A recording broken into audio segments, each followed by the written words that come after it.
नमस्कार बंधु बान्धवीসকল स्वागतम जनाइছো আপোনালোকক ডিজিটেল লাইভ ডিএল ইউটিউব চেনেললৈ আৰু ডিজিটেল লাইভ ডিএল ফেসবুক পেজলৈ। বন্ধু বান্ধৱীসকল আজি আমি আপোনালোকলৈ লৈ আহিছো ৰেশন কাৰ্ড নথকা ব্যক্তিসকলৰ বাবে চৰকাৰৰ এক বিশেষ জাননী।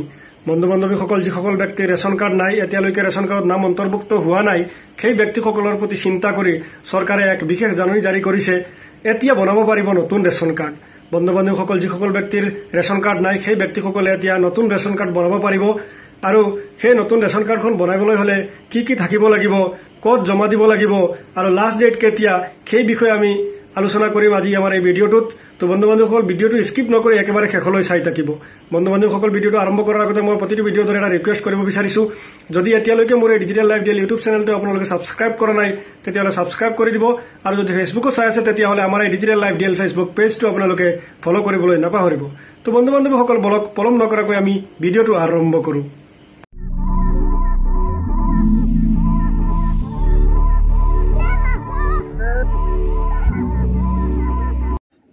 বন্ধু বান্ধৱীসকল আজি আমাৰ ভিডিঅ'টো হৈছে ৰেশন কাৰ্ড নথকাসকলৰ বাবে চৰকাৰৰ এক বিশেষ জাননী।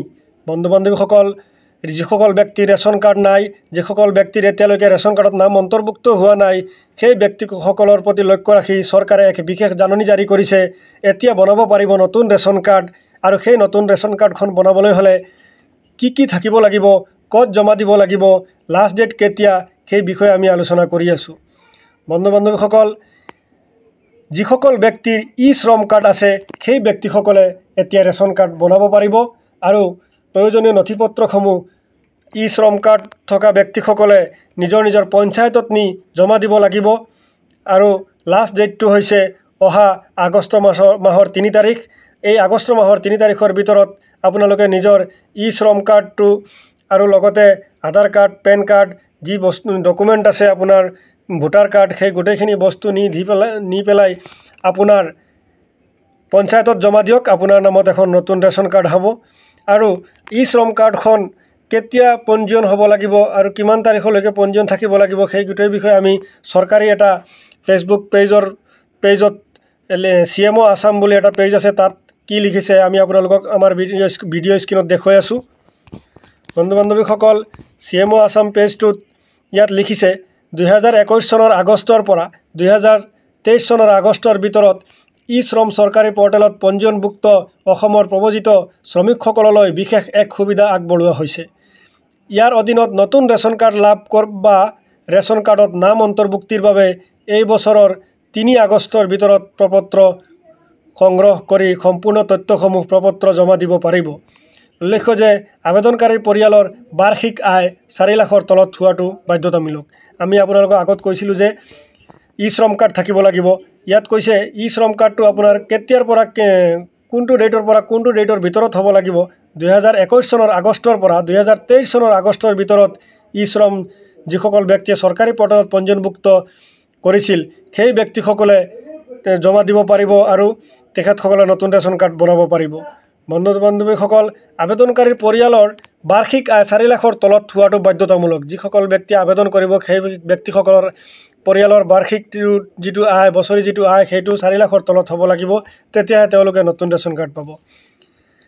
তলত এখন হেৰি আছে চাওক, সেইখনত কি লিখিছে, আগষ্ট 2021 পৰা আগষ্ট 2023 লৈ শ্ৰম পৰ্টেলত পঞ্জীয়নভুক্ত অসমৰ প্ৰব্ৰজিত শ্ৰমিকসকললৈ বিশেষ সুবিধা। শ্ৰমিকসকলৰ পৰ্টেলৰ পঞ্জীয়নভুক্ত হোৱাটো বাঞ্ছনীয়।